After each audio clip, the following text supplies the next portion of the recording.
KVAL's Keely McCormick spoke to concerned family members, and she joins us live from Alton Baker Park, where Zimlack last escaped. Keely, walk us through what happened. Brandon, Jacqueline, exactly 1 week ago from today, Thaddeus Zimlack escaped state custody while he was at an approved outing right here at Alton Baker Park. Now, he was back in custody less than 24 hours later, but for the time he was missing, family members lived in fear, and they say there's a risk he'll do it again. He's made threats against all members of the family at one time or another, and so that's the concern from the family's standpoint.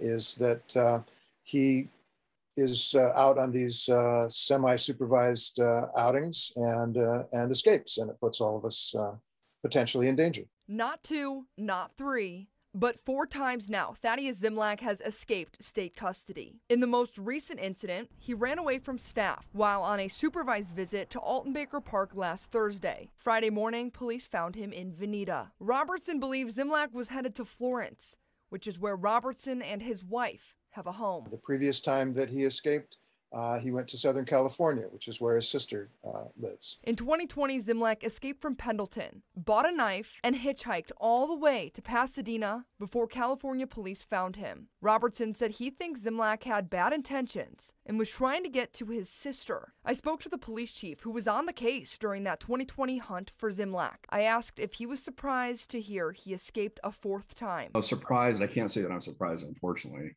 Disappointed? Absolutely.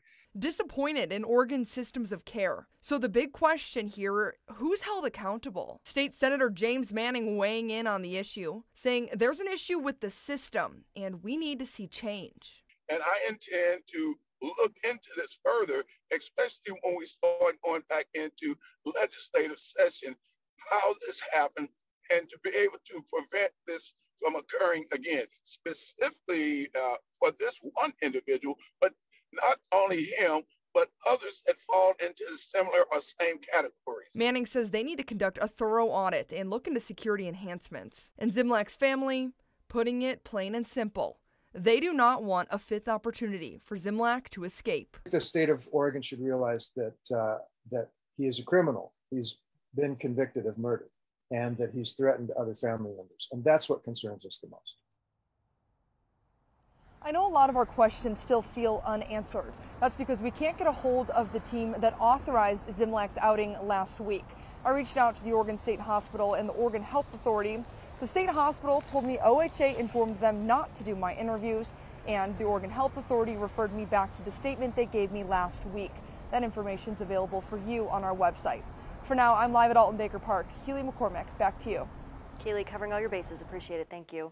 Now, just a few hours ago, police released the name of the man whose body was left in a homemade casket in Harrisburg. The Linn County Sheriff's Office says the man is 59-year-old Randall Lois Lloyd. His body was found in a casket near a cemetery on March 31st.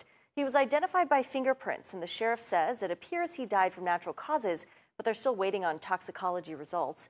The sheriff's office says Lloyd has connections to Washington and Idaho, as well as Eugene. But tonight, it's still unclear who left him there and why. The Linn County Sheriffs want anyone with information to give them a call.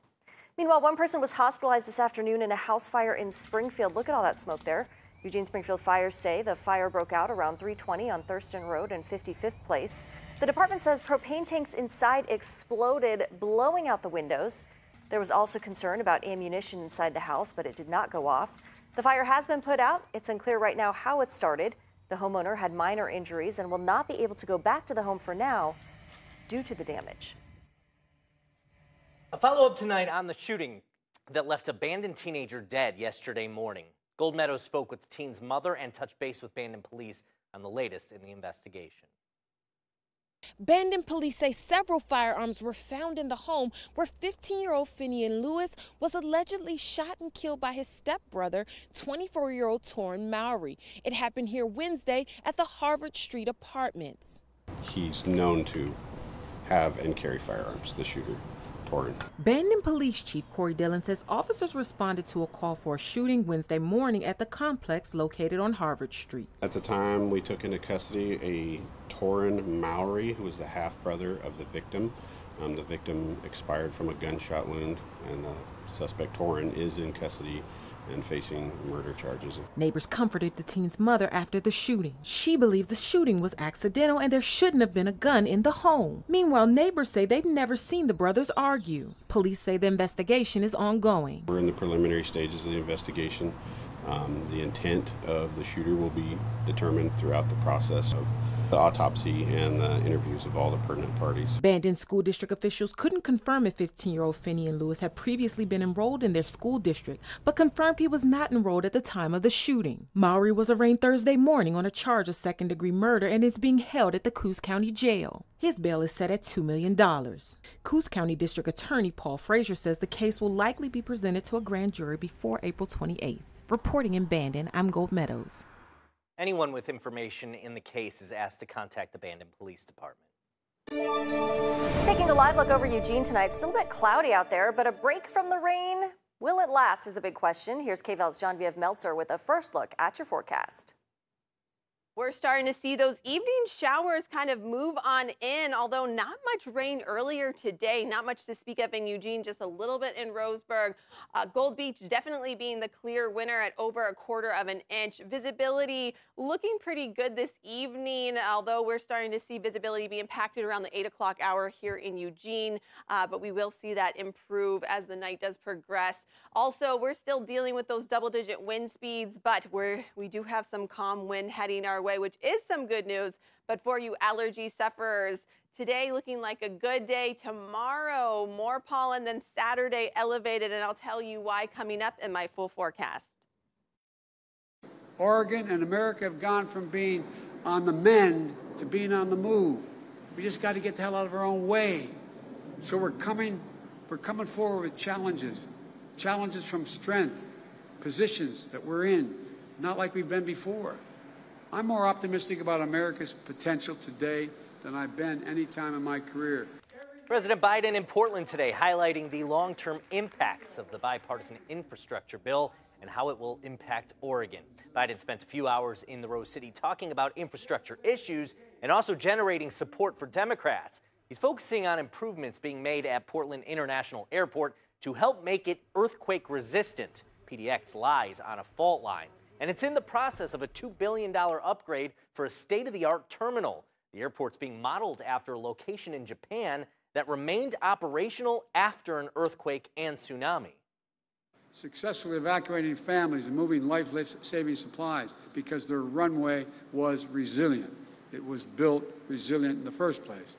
Best of all, extensive research shows that every dollar we invest in our resilience of your runway will save $50 down the road by keeping this airport operational, safe, and efficient. Under the bipartisan infrastructure law, $25 billion is being spent on upgrades to modernize airports throughout the country. New at 6, as we move on from pandemic restrictions, life is returning to normal in many ways, but coronavirus is still with us. Our Olivia Young joins us after speaking with the chief of infectious disease for Kaiser Permanente. Olivia, what did she have to say about post-pandemic life? Jacqueline, moving forward is going to mean living with COVID. Dr. Katie Scharf says tools like vaccines and antiviral treatments will continue to be crucial even after mask requirements are gone. After all, we are currently experiencing a COVID rise from a subvariant of Omicron. In general, symptoms of the BA.2 variant are similar to the COVID symptoms we've heard about previously, including fever and muscle aches. Dr. Katie Scharf says anecdotally, she's hearing a lot of reports of sore throat and runny nose, often mistaken for spring allergies. Because the virus is replicating so much in the throat, we're seeing less of that lung involvement, less pneumonia, and therefore less severe disease, which is good. As Scharf says, the BA.2 variant appears to be causing less severe disease in our state. While cases of this variant are going up right now, we're not seeing hospitalizations increase. Scharf says the reason for that lack of hospitalizations is that so many people have been vaccinated against COVID. And a large portion of the population also has natural immunity from getting the infection previously. So while people may be getting sick, they're not becoming severely ill at the same rate as previous surges. Back to you. All right, some good news there. Thanks, Olivia. The CDC asked the Justice Department to appeal the ruling that eliminated the travel mask mandate, setting the country up for a legal showdown. But many Americans are confused about when and where to mask up. Michael George has the latest from LaGuardia Airport in New York. The Biden administration is extending its requirement for all non-U.S. citizens entering the U.S. to be fully vaccinated, while trying to reinstate the transportation mask mandate. There's going to be an appeal by the Justice Department. A federal judge in Florida struck down the CDC mask requirement on airplanes, trains, and buses Monday, leading all major airlines to make masks optional on flights. I'm going to wear a mask on the plane. I don't feel uncomfortable now not wearing one. The issue is of real concern for travelers like Brian Vastag, who has an autoimmune disorder. I am constantly assessing my risk. I'm not going to know, is there somebody on the plane who's sick right now? While the TSA is no longer enforcing the rule, passengers are still required to mask up in airports, including terminals here at LaGuardia. We have to do all kinds of things to protect other people in this society, and the masking is just another thing. In a statement, the CDC defended the mask mandate, saying, quote, "At this time, an order requiring masking in the indoor transportation corridor remains necessary for the public health." There's a lot of stuff still going on, and I just think that it should not be lifted as of yet. COVID-19 cases are rising in several states across the country, driven by BA2. The Omicron subvariant now makes up about 75% of new cases in the U.S. Michael George, CBS News, New York. Meanwhile, the FAA will make its zero-tolerance policy against unruly passengers permanent. The CDC is reporting childhood vaccination rates are going down nationwide. Vaccination rates in kindergartners for measles, mumps, and rubella and other conditions fell during the last school year. Researchers said vaccinations dropped by about 1 percentage point for 3 immunizations. The CDC also found the rate of children with a vaccine exemption was the same as the previous year, 2.5%. Researchers say the overall drop could be tied to the pandemic, namely tougher access to the appointments and inaccessible data. Coming up on KVAL News, the drama escalates between Florida and Disney. What the state's legislature did today that will have a serious impact on how the company operates. And the prospect of buying a home is out of reach for more Americans than ever, according to a new survey. Coming up, how high mortgage rates just went up again. This is KVAL News at 6. Welcome back. Defense Secretary Lloyd Austin will host talks with allies in Germany next week focused on Ukraine. Pentagon Press Secretary John Kirby says the secretary will meet with a number of his counterparts to discuss the latest in Ukraine's defense needs, including over the long term. The secretary wants to, he believes that it's not too soon to begin to have a longer term discussion with allies and partners about what Ukrainian sovereignty needs to look like going forward. Kirby did not say how many allies would participate. The meeting is set for Tuesday. Brandon. The U.S. economy facing multiple headwinds. The war in Ukraine, a labor shortage here at home, supply chain disruptions, and more. All of this causing prices for just about everything to skyrocket. This while businesses worry about what the future brings. National correspondent Atra Elnashar has a look at numbers that show things could be slow to improve. This week, buying a home got even more expensive. With inventory so limited, you've got prices continuing to increase because buyer demand is just so very strong. The average home price was more than $375,000 in March, according to the National Association of Realtors. With that came news from Freddie Mac Thursday that the average rate for a 30-year fixed-rate mortgage is 5.11%, meaning an average monthly payment is $1,631 if locked in today, compared to the 3.22% it was at the beginning of the year. That's a 25.37% increase in 3.5 months. There's no sign of a cool down as builders struggle to keep up with demand. We're simply not building enough homes to actually meet the overall needs that we have in the economy. Probably 5 to 6 million more homes, if they were constructed today, could be sold, and we'd come close to actually meeting demand. A survey by the Federal Reserve Bank of New York finds only 43.3% of renters believe they'll ever own a home, the first time that number's dropped below 50 in the survey's history. President Biden focusing on ways to fix supply chains during a trip to Oregon Thursday with things like the bipartisan infrastructure law. But analysts in an S&P Global report point out its $1.2 billion investment isn't expected to go as far as intended because of the higher cost of construction and materials. Cato Institute's Scott Lincecum. Again, some of this is out of President Biden's control. It's the Fed, it's supply chains, and the rest. But I think the really frustrating thing here is that there are levers the president can pull. Like lifting tariffs on construction construction materials, he says, or speeding up visa processing for immigrant workers. But even then, when you have Russia and now lockdowns in China, it's just impossible to predict how this is all going to play out. According to notes from the Federal Reserve this week, those are the same concerns of businesses across the country as the global and domestic economic outlooks grow more uncertain by the week. I'm Atra Al-Nashar reporting. President Biden says there is no decision yet on extending Title 42. It's the public health law at the southern border, allowing Border Patrol to turn migrants away without the chance to seek asylum. The policy expires around a month from now, but lawmakers in both parties have urged Biden to extend the expiration date to buy time to plan for an influx of migrants. Some Republican states have sued to stop the lifting of Title 42, as border officials warn there could be nearly 20,000 migrants per day at the southern border once it ends. The feud between Disney and Florida is escalating. Florida's legislature voted today to end one of Disney's biggest state privileges. The Reedy Creek Improvement District, established in the 1960s, allows Disney a significant amount of self-governance. Disney publicly opposed the legislature's so-called Don't Say Gay bill. Governor Ron DeSantis championed the move and is expected to sign it when it reaches his desk. And so, yes, they will be considering the congressional map, but they also will be considering termination of all special districts that were enacted in Florida prior to 1968, and that includes the Reedy Creek Improvement District. Opponents say it was rushed. They also worry it could have huge unintended consequences on counties surrounding Disney. Coming up next on KVAL News, we're looking ahead to your weekend forecast. John V.F. Meltzer will provide the method behind the madness. Right after the break.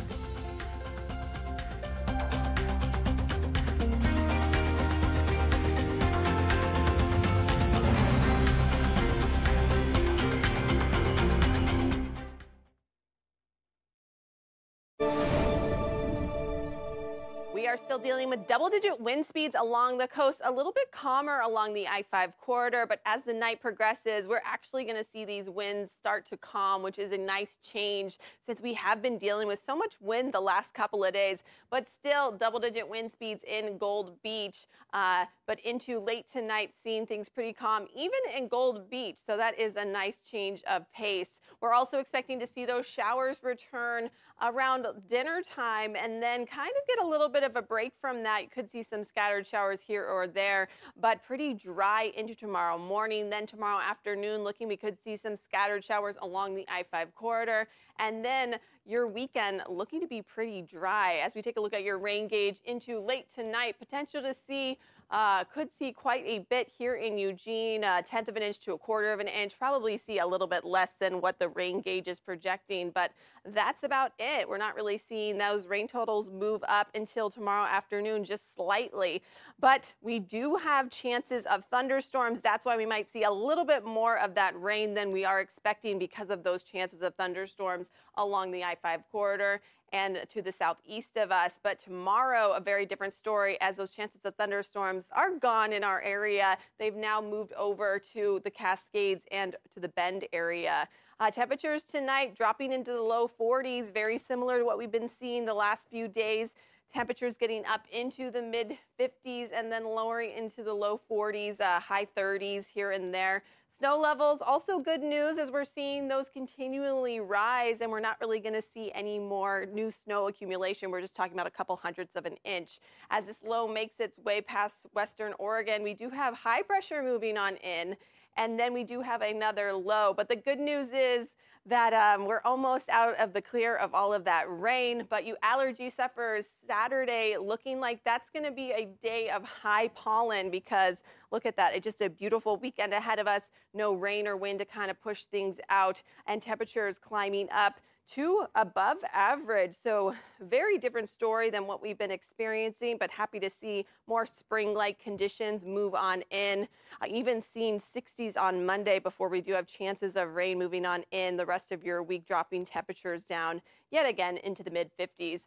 Over along the coast, just some slight chances of showers tomorrow, but pretty much going to have some sunshine back in our region. And then Saturday looking like a nice dry day, temperatures in the high 50s and overnight lows getting pretty high into the high 40s Sunday into Monday. And in Roseburg, expect a beautiful weekend there as temperatures tomorrow in the low 60s and high 60s on Saturday, then potential for 70s on Sunday. I think we all take a trip down there this weekend.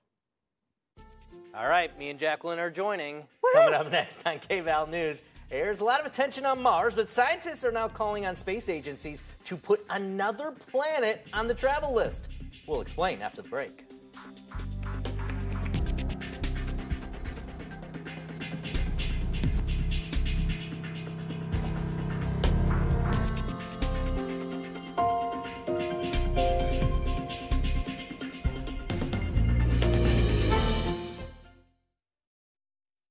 This is KVAL News at 6. Welcome back. Finally tonight, there's been a lot of talk in recent years about manned missions to Mars. Well, now scientists want NASA to focus more on a distant planet from Earth. This week, the National Academies of Sciences, Engineering, and Medicine released a survey that recommended Uranus as a priority for exploration. The study wants the seventh planet from the sun to be the next flagship mission for NASA. Scientists say we don't know much at all about the planet's atmosphere or about what's on the ground. They believe NASA could launch the mission to Uranus by the year 2031 or 2031. That's the same year, and I just read that twice. Or 2031, Brandon. We have people figuring out how to get to a planet that is 7 planets from the sun, but we don't know how to say 2 different years. That's. Or we don't know how to properly pronounce the name of the planet either. What do you think it is? Uranus. Uranus. Fair enough. We're going to head that direction, though, it sounds like, and I would be aboard for that trip if I'm invited. You would? Sure. Okay, cool. I still want to go to the moon, though, so. Yeah, I guess the moon there first, goes that. Then Uranus. All right. Sounds good. Thanks for joining us for KVAL News at 6. We'll be back at 11.